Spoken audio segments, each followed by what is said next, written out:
scene described by one investigator is reminiscent of a weird religious rite. Los Angeles police released their only suspect in the mass murder of film star Sharon Tate and 4 others. Late last night, another bizarre murder in Los Angeles, the second in 2 days. The owner of a small supermarket chain found in his home his head covered by a white hood, a meat fork stuck in his chest. His wife, 38-year-old Mrs. Lino LaBianca, found in the bedroom dead, her back brutally cut by a whip. He's inside, 2 bodies outside. They came and went, and the number varied from 20 to 30. Police said they were a pseudo-religious cult. People who worked on the ranch said they were heavy users of drugs. Were lurid. The movie actress was Sharon Tate, 26. The others were a male hairdresser, the heiress to a coffee fortune, a writer, and a boy just out of high school. A wandering band of members of a so-called religious cult with a leader they call Jesus has had 3 of its followers arrested in the investigation of the murder of Sharon Tate and 6 others. Those arrested are 2 women and 1 man, and the Los Angeles police said they would ask murder indictments against several others. 5 women are being held as material witnesses. They called themselves the Family. Los Angeles has had another multiple murder. Last night, a middle-aged couple was stabbed to death in a case that has striking similarities to the mass murder Saturday of actress Sharon Tate and 4 friends. Taking dope and stealing cars, and they just sit around all day and sleep, and that's about it. And they went around collecting garbage and had that for dinner and went to the store once in a while, and that was about it. They just slept and got loaded. People who lived with Manson on the ranch and in the desert denied that they were a violent group. They called themselves the Family. Well, we was playing. That's what the whole thing is, that all we was doing out there was playing. You know. Well, what kind of guy was Charlie? He's a good person. A very good person. He's got a lot of peace. Was he out there all the time? I don't even know. You know, he'd take off over mountains, just like a deer. He just wandered around. In a scene described by one investigator as reminiscent of a weird religious rite. On his body, the word war had been carved in the chest. Then, with blood, the killer had scrawled on the refrigerator door the words, "Death to pigs." Hello, and welcome to the Deathcast. I am your host, best-selling author Ian Tott, and I'd like to thank you for joining me as we prepare to take our 5th look into Charles Manson and his family.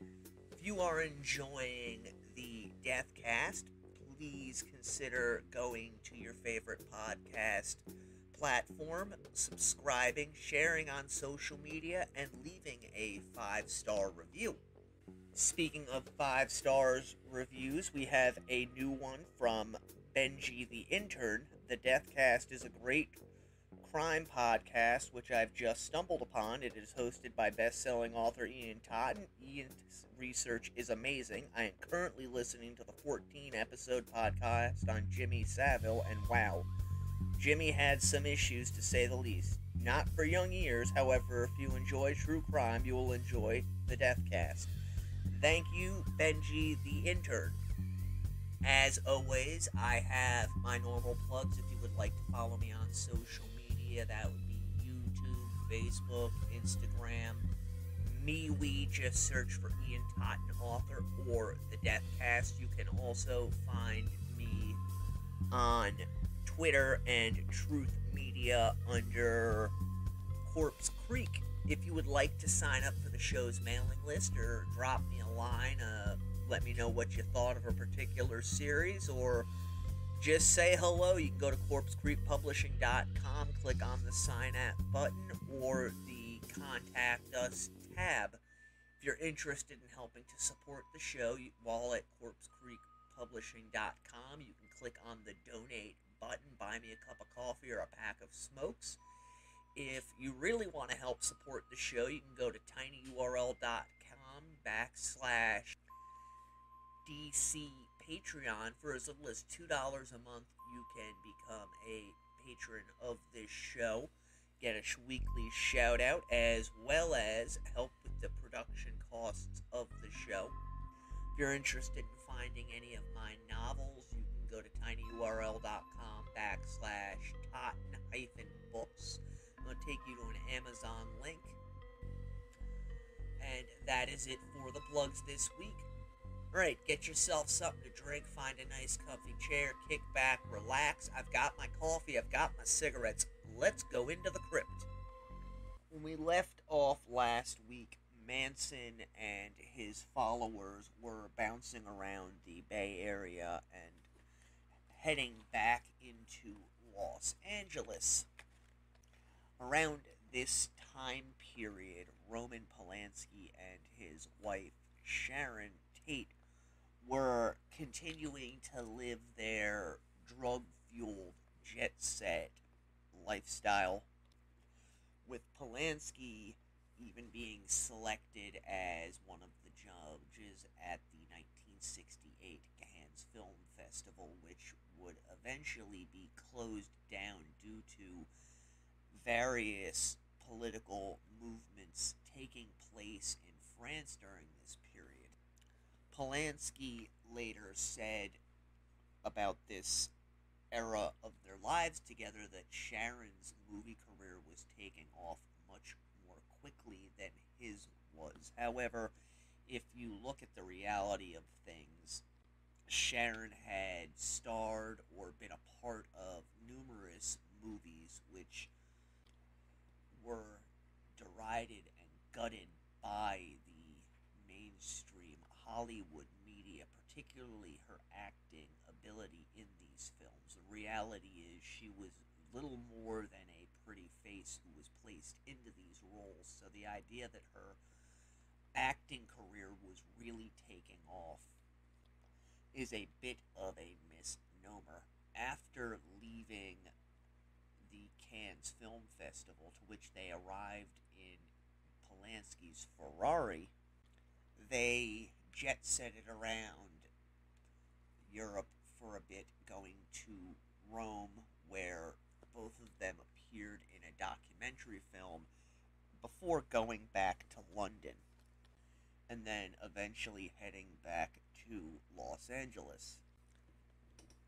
Upon arriving in Los Angeles, Sharon was honored with a Golden Globe Award for Best Newcomer for her appearance in Valley of the Dolls, which again was a box office bomb, and was also hired on to star in a Dean Martin Matt Helm spy spoof, for which she was to be paid the sum of around $125,000, as well as being nominated for various other lesser awards that really matter to no one outside of Hollywood, including a Golden Laurel Award and being a runner-up in the motion picture Herald's poll for the Star of Tomorrow. One little interesting note from this period of time, this is from the official Sharon Tate website, is that she had dinner with Robert Kennedy on the evening of June 3rd, although this cannot be confirmed as actually having happened, as the Kennedys were known to have gotten into California extremely late in that evening.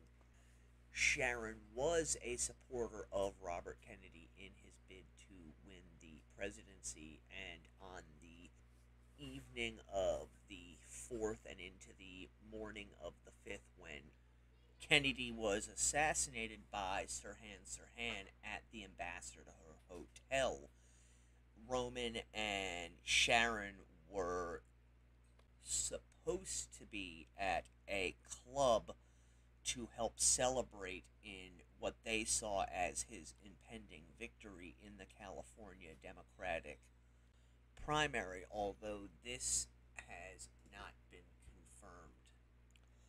During this period of time, Roman and Sharon were renting Patty Duke's house, as Duke was in New York City to film Me, Natalie.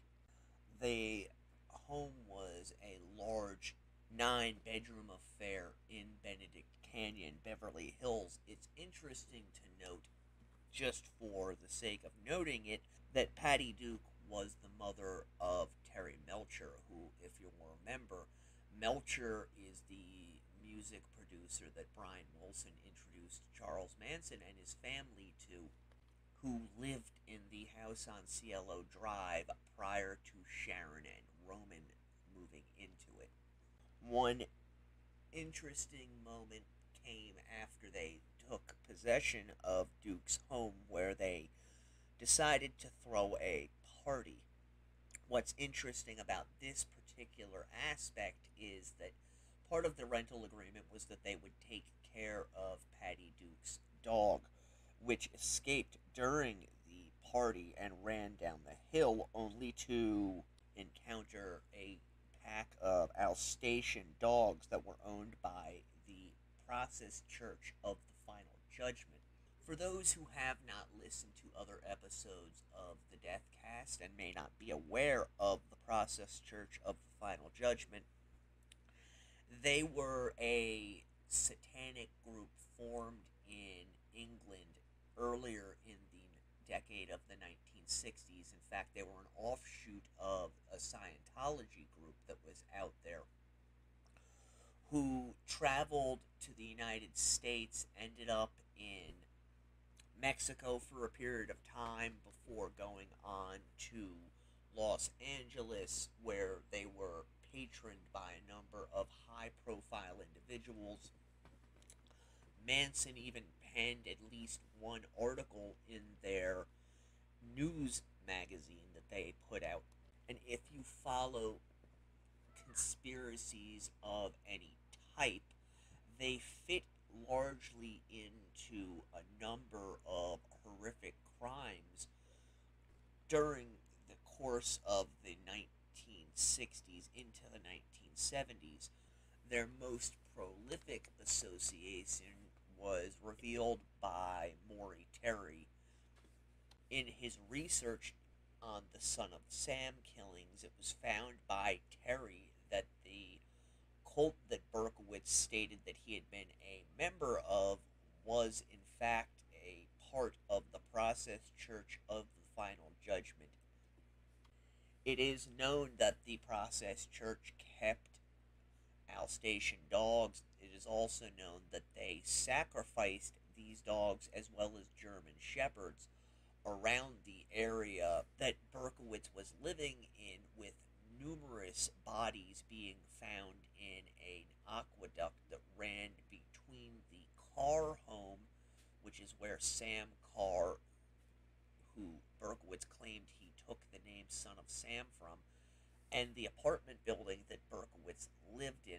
The bodies of these animals were also found in Untmeyer Park, where Berkowitz stated numerous rituals were performed. And this is all documented stuff. It's not made up, conspiracy or conjecture. There is documentation to back all of this up.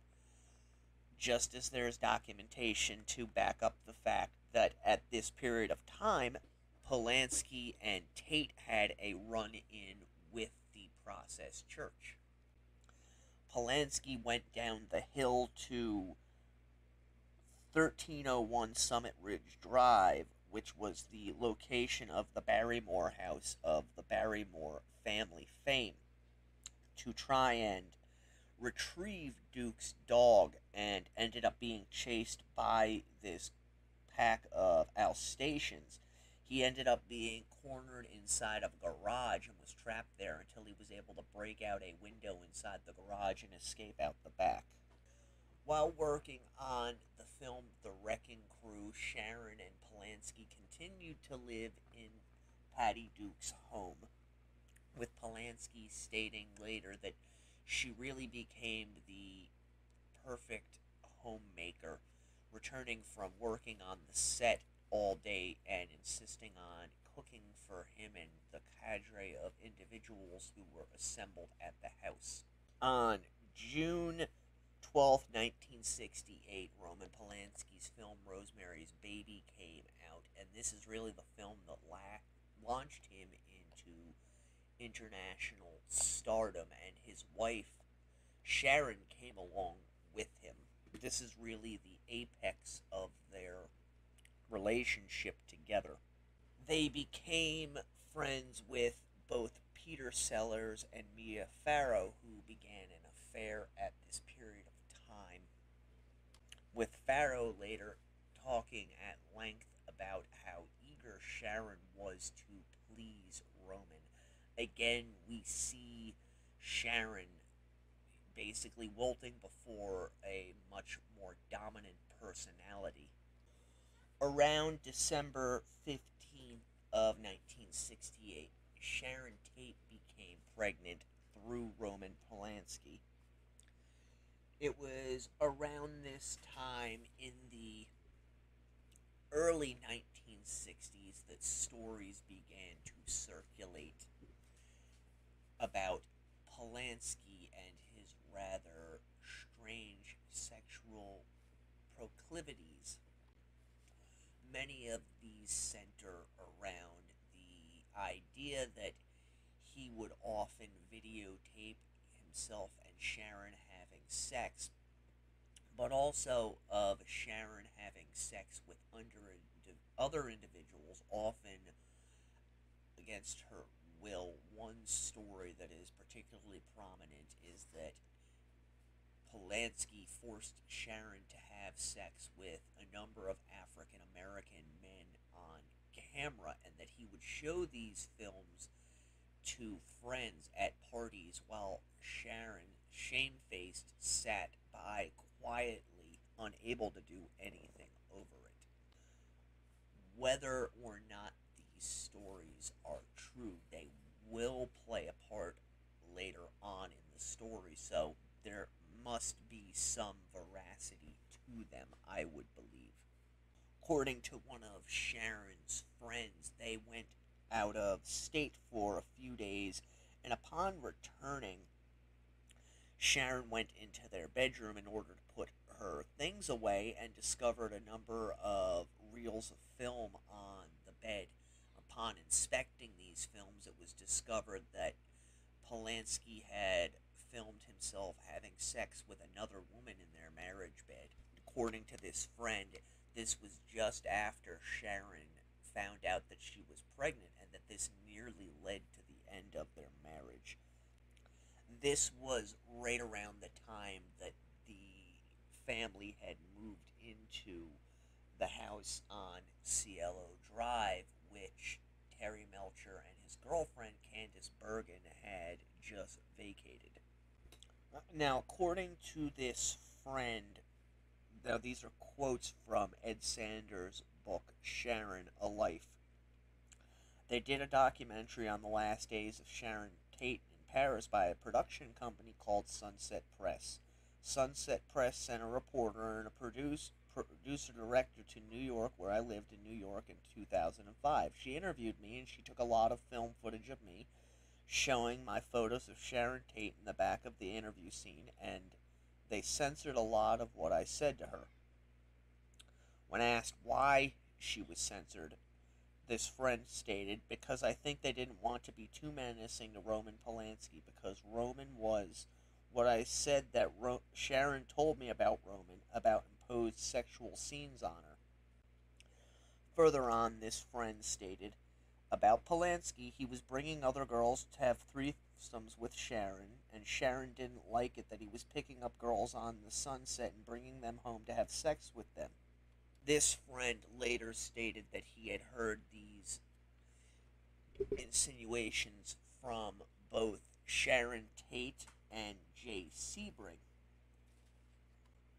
This friend also recalled that Polanski was beyond angry over the fact that Sharon had become pregnant as a result of their marriage, and that he did not want to be a father. This flies in direct contradiction to the image that has always been pushed forth of Polanski being elated at the idea that he was going to be a father and have a family with Sharon.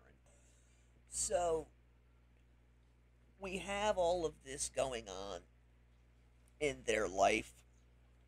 They left Doris Day's house. They're going to move into the house on Cielo Drive, which I jumped ahead and got to.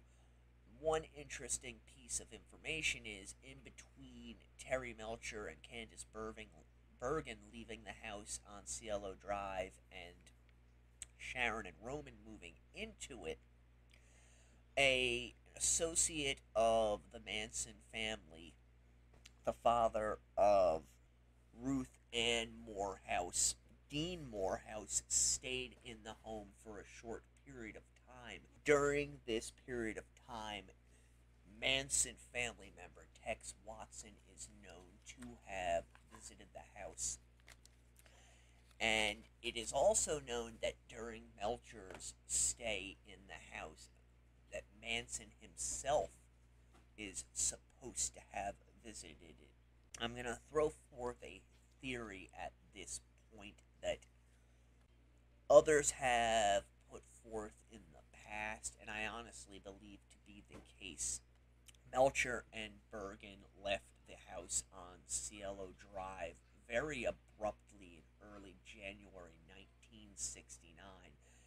This was around the time that the relationship between Manson and Melcher is supposed to have begun souring.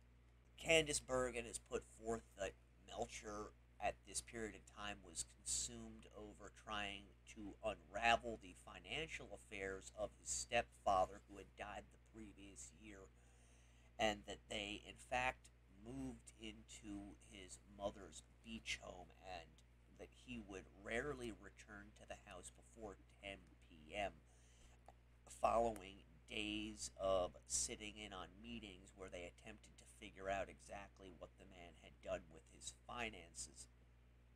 My theory is that more likely than not, during this period of time, Melcher's falling out with Manson was probably much uglier than has been reported, and despite the fact that some people have stated that Melcher was afraid of no man, I honestly believe that Melcher, more likely than not, was terrified of Charles Manson, and that because he had led the man on before, ducking out on him and reneging on his promises, Melcher decided he needed to get out of the house as soon as possible because Manson and his followers knew where they lived, and Melcher feared that there might be some sort of reprisal, whether that was a violent reprisal or that, something along the lines of Manson breaking into the house and stealing things.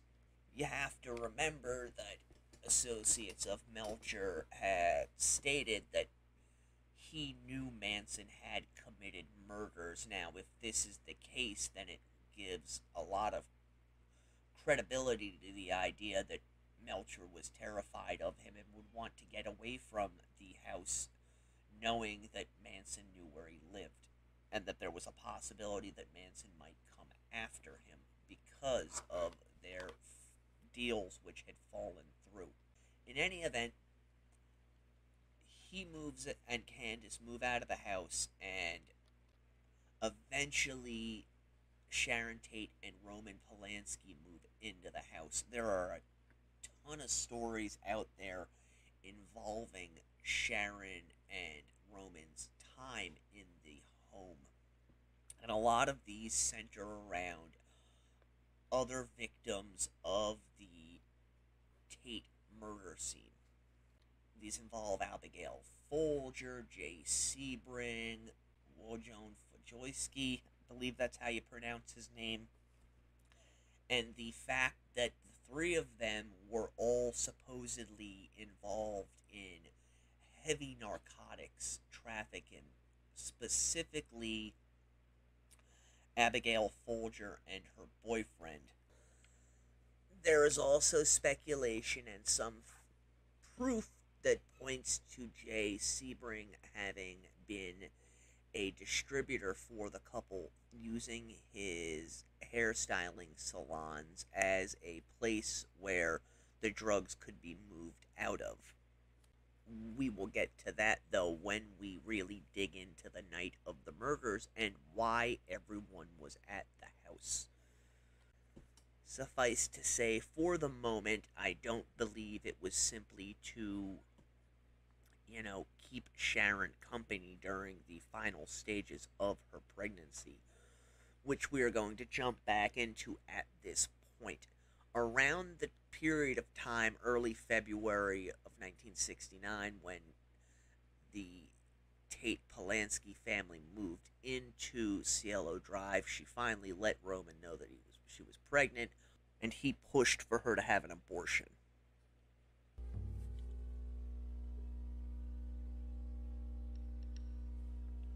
From Ian Totten, best-selling author of The House of Silver Doors, the Blood Gods trilogy, Maggie, a book which New York Times best-selling author Keith Elliott Greenberg has called a classic detective story, well-crafted, and a supernatural vortex. Maggie. The name was burned into Lieutenant Colonel Jablonski's mind like a brand, and had been since the night of the fire.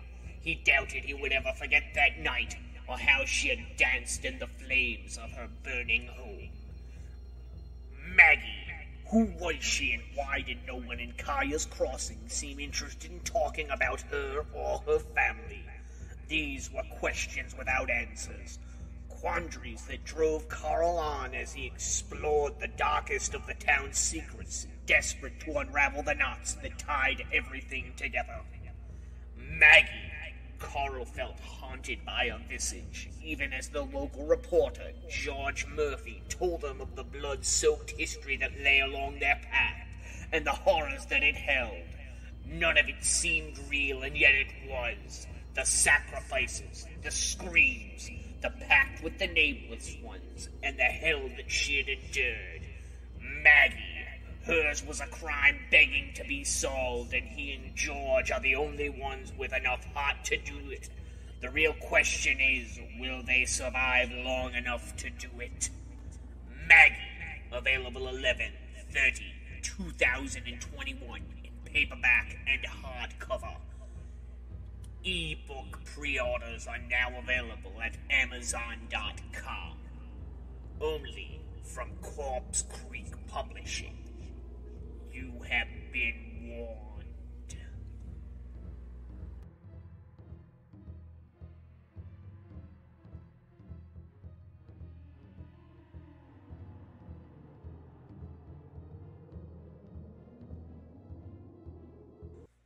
Yes, I'm aware we are rehashing things that we have already discussed, but as I stated, I believe in the first episode, the timeline of things concerning both the Manson family as well as the Tate Polanski family is very scattered-brained, and it is exceedingly difficult to find a very straightforward timeline of events.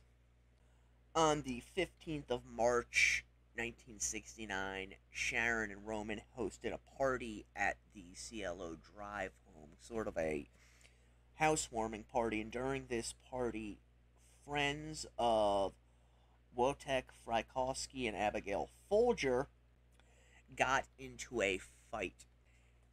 Of note here concerning Folger and Frykowski is that they had met the couple through Cass Elliot, who at this period of time was known to be heavily involved in drugs, and there's a lot of speculation and rumors that she was in fact pushing drugs from her home on Woodstock Road.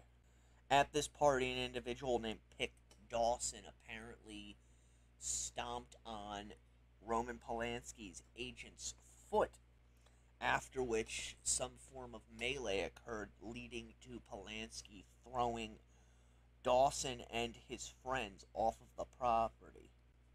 According to the book Sharon, A Life, in the official homicide report from the murders, the events of this altercation are described and go on to state that the party was not, in fact, a housewarming party, but was instead a bon voyage party, as the Polanskis were going to Rio de Janeiro for a film festival. Afterwards, they were set to go to Europe, where Polanski was to direct a film.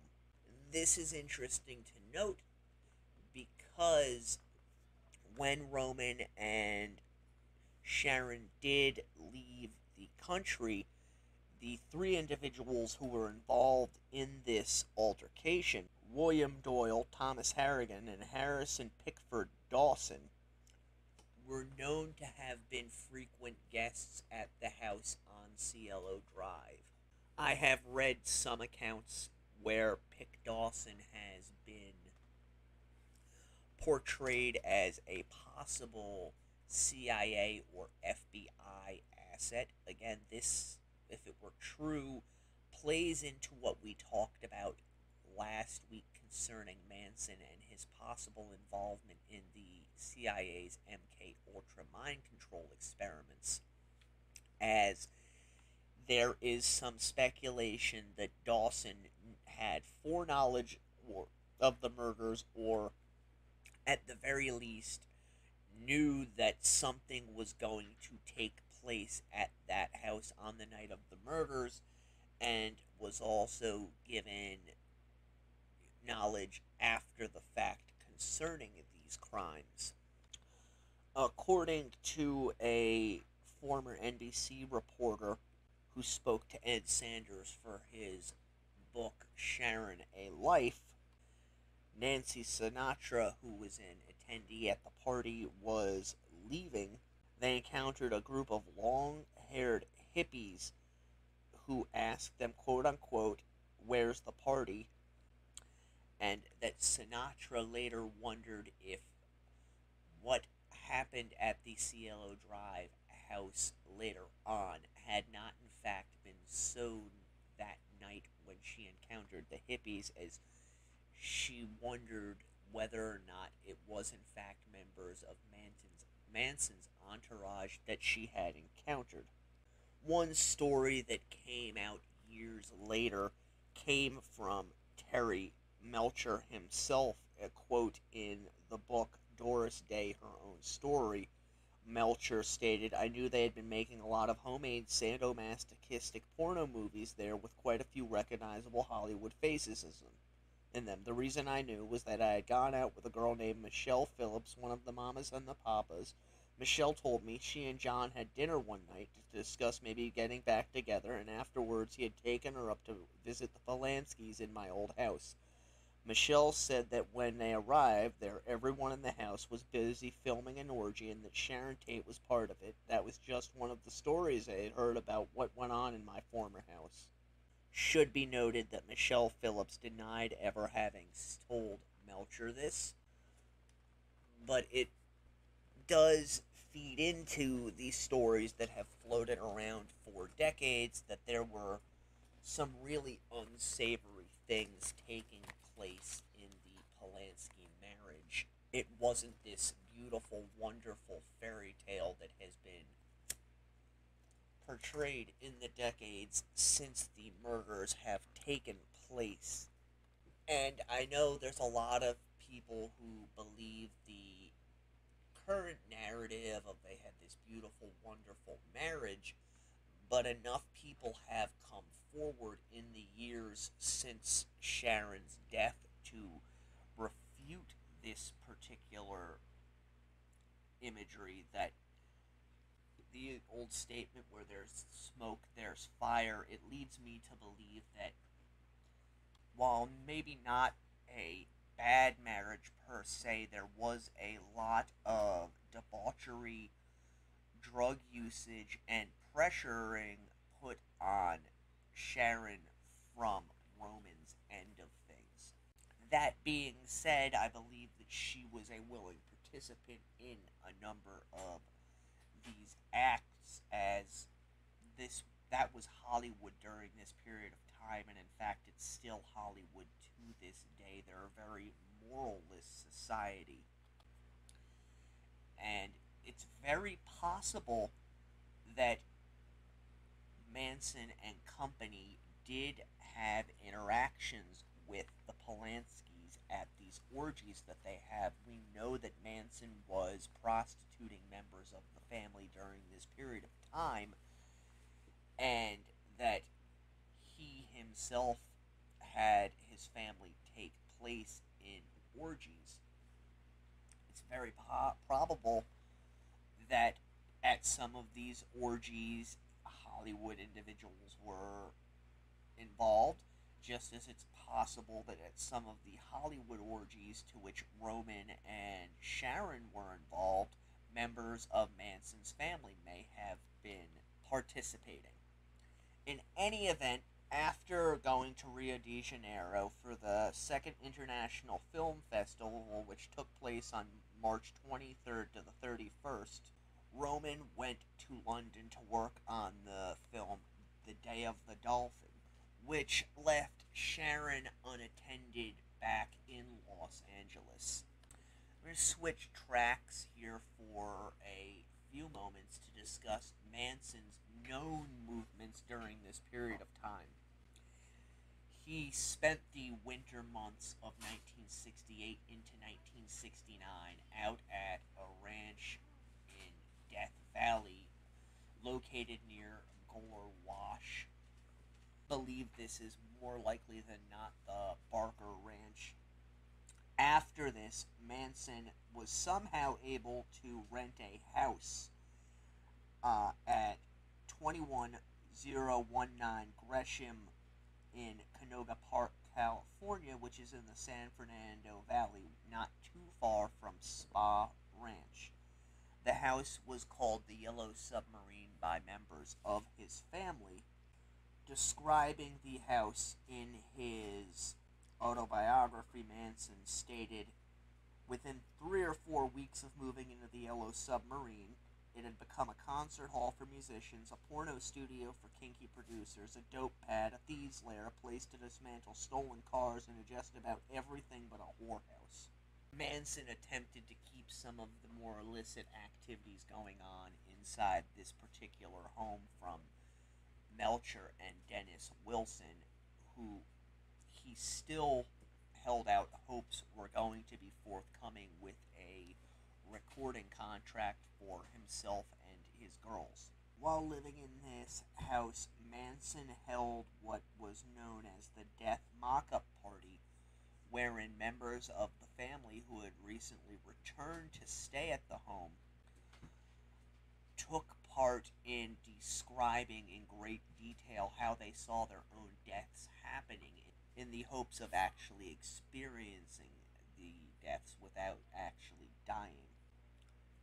Apparently, one individual who took part in this, by the name of Brooks Poston, actually sank into a trance that lasted for 4 or 5 days due to Manson commanding that he quote-unquote die. The coma was such that none of the individuals inside of the house could get the Brooks to come out of it, not even Manson himself. As the story goes, on the 5th day of this trance, Manson decided that his gray vest be placed beneath Brooks as a symbolic diaper, and upon hearing of what was to happen, Brooks threw himself from the trance and came awake.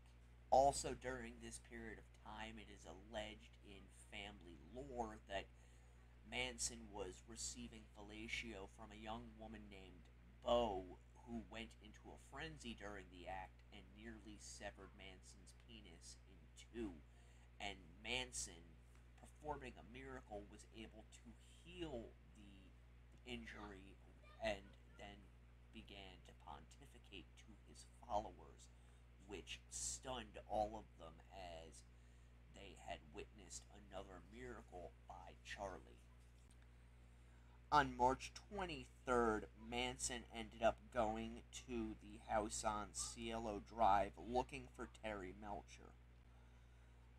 One of Sharon's friends answered the door, This individual later went on to state during the trial of Manson that he had no recollection of Charles coming to the house, and that this, in fact, was implanted in his mind by an investigator working on the case. This friend, during his testimony, stated that Manson came to the house looking for Terry Melcher and was directed to the guest house where Richard Antebelli was staying, and that while he was speaking to this man at the front door, Sharon Tate appeared and asked who was at the door.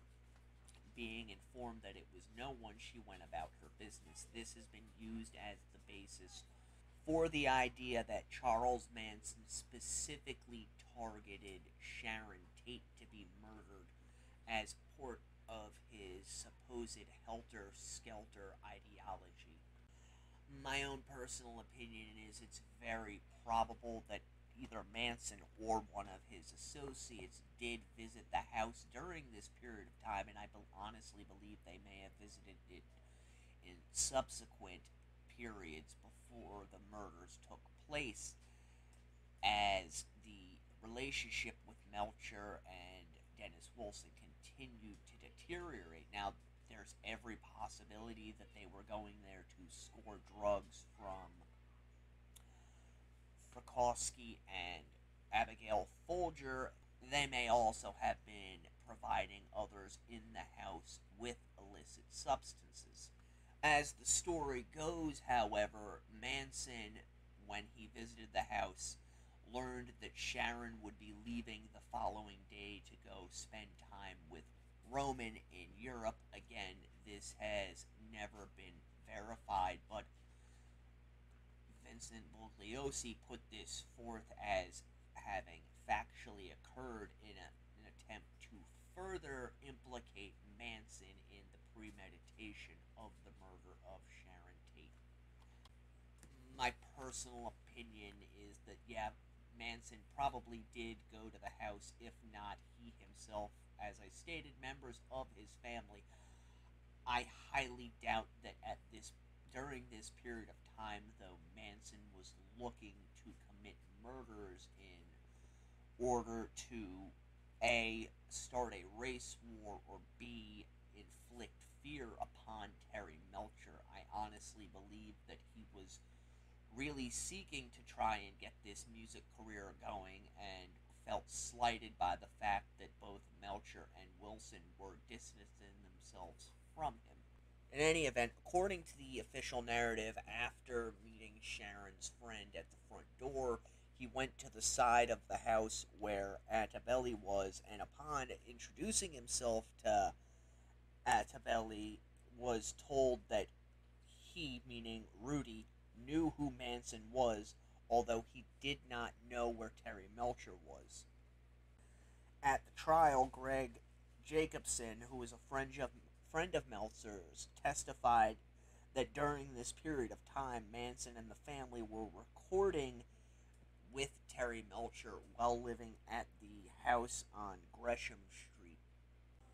According to Vincent Bugliosi at trial, Altobelli told him that during the flight the next day to Rome with Sharon, she asked him, "Did that creepy-looking guy come back there yesterday?" Well, Roman and Sharon were in Europe during this period of time is when Frykowski and Abigail Folger took up residence within the house on Cielo Drive. As previously discussed, there is a lot of evidence out there that they were involved in drug trafficking. And I really believe that during this period of time is more likely than not when other members of the family really got involved in knowing the layout of the house as well as who it was that was living there, as they more probably than not had interactions with the couple during this period of time. While in Rome, Sharon began production on a her final film role, which was titled The 13 Chairs, which was a satirical film. During this period of time, it is stated that Sharon repeatedly contacted her husband and asked him to join her, to which Polanski refused, stating that he was too busy while in London. There is some speculation from this period of time that because her husband was less than attentive, Sharon had an affair while she was filming The 13 Chairs with a man by the name of Christopher Jones. Supposedly, this also was fed by the fact that Polanski was less than faithful to his wife. Whether it's true or not, it would not surprise me, as this type of thing is extremely typical in Hollywood and celebrity circles. We are going to leave off the story here. From this point on, Sharon finishes the movie, goes to London to be with Roman, and eventually flies back to Los Angeles, where the remainder of our tale will take place. Next week, we will be getting into the final period of time of Sharon's murder, as well as further movements of the family, while hopefully diving into more on the actual murders themselves. Until next week, the Deathcast is a production of Corpse Creek Publishing. Stay morbid.